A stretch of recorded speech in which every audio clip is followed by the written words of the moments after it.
আপনার প্রত্যেক মাহতে স্যালারির কারণে হরতাল করব লাগে, স্ট্রাইক করব লগা হয়। আর ২ নম্বর কথা হল আপোনালোকে চালে গম পাব আমার কোনো খোৱাত কোনো ভাল খানা নাপাওঁ, লেট্ৰিন বাথৰুম একদম ফাল্টু। আপোনাৰ বহুত সমস্যা ইয়াতে। মেইন কথা হ'ল কি আমি ইয়াতে কাম কৰিব আহিছোঁ, আমি পেট আৰু পৰিয়ালৰ কাৰণে আহিছোঁ। এই সমস্যাৰ কাৰণে জগৰীয়া কাম কৰিব। জগৰীয়া আপোনাৰ আমাৰ এই যিটো আমাৰ ভাইব্ৰেণ্ট কোম্পানীৰ মেনেজমেণ্ট ইয়াতে বিশেষকৈ আছে আপোনাৰ এই গিৰীশ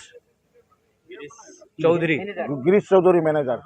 কাৰণ আজি এটা কথা কয়, অহাকালি আৰু এটা কথা কয়, কথা পিছলাই থাকে। আমাক এনেকুৱা পিছলাই 15 তাৰিখৰ পিছত 16, 17, 20লৈকে আমি ৰখিব লগা হয়। আজি 16 তাৰিখ, আমি কিয় ষ্ট্ৰাইক কৰিব লগা হৈছে? আমাক 15 তাৰিখে কৈছে, তেওঁ নিজে মুখেদি কৈছে 15 তাৰিখে যদি আপোনালোকে দৰমহা নাপায় 16 তাৰিখৰ পৰা গাড়ী চলাব নালাগে। গাড়ী চলোৱা নাই, ষ্ট্ৰাইক কৰি দিছোঁ। কাৰণ মোৰ ভৰসাত মোৰ পৰিয়াল ৰখি আছে। মোৰ মাইকী বাচ্চাবিলাকে কেনেকৈ চলিব? আৰু 2 নম্বৰ কথা হ'ল এই কোম্পানীত ছুটি নাই। 2 নম্বৰ কথা নিৰ্বাচনী মানে কি? আমাৰ বাক স্বাধীনতা, ভোট দিয়া আমাৰ অধিকাৰ, সেই অধিকাৰ সিহঁতে খৰ্ব কৰিব ওলাইছে। কাৰণটো হ'ল এবচেণ্ট মাৰিছে। তাৰমানে কি? আমাৰ অধিকাৰ খৰ্ব কৰাত লাগিছে। বনিয়া কোম্পানী, ইয়াতে বনিয়া কোম্পানী আহি আমি অসমীয়া এতিয়া 80% মানুহে কাম কৰি আছোঁ। আমাৰ ঈদতো ছুটি দিয়া নাই, বিহুত ছুটি নাই। তাৰপিছত আপোনাৰ কথা হ'ল কি, এই বনিয়াই আহি কিনে অসমীয়াৰ ওপৰত অত্যাচাৰ চলিব, কেতিয়াও আমি মানি নলওঁ। আমাক আজি আমি এয়া আপোনাৰ ৰিজাইন শ্লিপ আমি সকলোৱে ৰিজাইন দিয়াৰ কাৰণে আমি এখন শ্লিপত বনাইছোঁ, চাইন কৰিছোঁ। ইয়াতে আছে, ইয়াতে পৃষ্ঠা আছে আপোনাৰ। ইয়াতে আপোনালোকে চাইন কৰিব পাৰে। চবে আমি যিমানখিনি মেকানিকেলৰ বিশেষকৈ আছোঁ, চবে আমি ইয়াতে ৰিজাইন দিবৰ কাৰণে ৰেডি আছোঁ। কিন্তু আমাক আজি পে'মেণ্ট লাগিব 152জন আমি। আৰু এটা দুখৰ বিষয়, আমাৰ এওঁ হৈছে ইনচাৰ্জ শ্ৰীকান্ত নায়ক ছাৰ, আমাৰ ইনচাৰ্জৰ আমাৰ আগত যদি বেয়া ব্যৱহাৰ কৰে, এইটো কোনো সহ্য নকৰে। আপোনাৰ দেউতাক যদি আপোনাৰ আগত বেয়া ব্যৱহাৰ কৰে, আপুনি মানি ল'ব নেকি? কেতিয়াও মানি নলওঁ। মানি ল'ব নেকি কোনোবাই? মানি ল'ব। গতিকে কথা হ'ল, হি ইজ এ ৰেছপনচিবল আমাৰ সন্মানীয় হয়। আমি তেওঁক অপমান কৰা আমি কেতিয়াও মানি নলওঁ। আৰু এইটো কথা তেওঁ ক্ষমা খুজিবই লাগিব।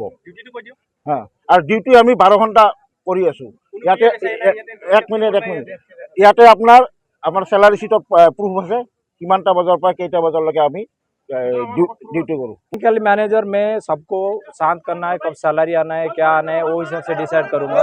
प्लस अपना सीनियर एक गिरीश साहब थे, तो उसमें क्या है, हम लोग को डेट फिक्स कर दिए थे कि नहीं ठीक है, अपने को महीने में 10 तारीख को होगा। प्लस लीव अपने को जो भी असेसमेंट मिलेगा आपको। आज पर एमडी साहब इंस्ट्रक्शन हिसाब से लीव अपने को 4 दिन देंगे बोल के, आज पर आदानी भी था वहाँ पे 4 लीव देंगे बोले थे। तो मेरा एम्प्लॉय मेरे को बोलेगा कि 4 लीव मेरे को चाहिए और मेरे को 10 तारीख को पेमेंट होना है। मैं जब बोल दिया, उसके बाद में कल से मैं रात से मैं सबको समझा रहा हूँ। उसके बाद में मैं जब आज आया है, मैं बोला, फिर भी मैं एम्प्लॉय को बोला कि ठीक है अपना पेमेंट आ जाएगा, फिर भी समझा रहा हूँ। उसके बाद में अपना जीएम एमडी साहब के साथ कुछ इंस्ट्रक्शन दिए थे, मेरे को बोला कि पर्सनली नहीं तुम रिजाइन मार के चल जाओ, मैं तुम्हारा क्लियरेंस कर दूंगा। प्लस मैं जब लेके आया, नहीं सब लोग को पहले तो बोले कि अपना ड्राइवर ऑपरेटर लोग को जो नहीं सुनता है ना, उसको रिजाइन मार दो, टर्मिनेट कर दो, मैं फुल एंड फाइनल करके पैसा दे दूंगा। उसके बाद में मेरे को पर्सनली बोला कि तुम रिजाइन मार दो, तुम रिजाइन मार के जाओ। वही टाइम में जीएम प्रेजेंस है और कोई नहीं था। तो ये सब चीज़ होगा, तो मैं इसीलिए पूरा फुल एंड फाइनल सबका लेके आ गया। जैसे कि अपना एम्प्लॉय बोला है, तो अपना फुल एंड फाइनल हो जाएगा तो हम लोग निकल जाएंगे, उसमें कोई इशू नहीं है। इतना दिन रात मेहनती करके मैं रात भर दिन भर काम करता हूँ। ये BCDBM, ये अपना सिविल स्टाफ भी है, जितना भी सिविल स्टाफ है उसको भी कोऑर्डिनेट करता हूँ। करने के बाद में ये रिजल्ट अपने को मिलेगा, तो हम लोग क्या एक्सपेक्ट करेंगे एमडी से? बस যিকোনো খবৰৰ বাবে যোগাযোগ কৰক আমাৰ এই নম্বৰত 9181 307 221।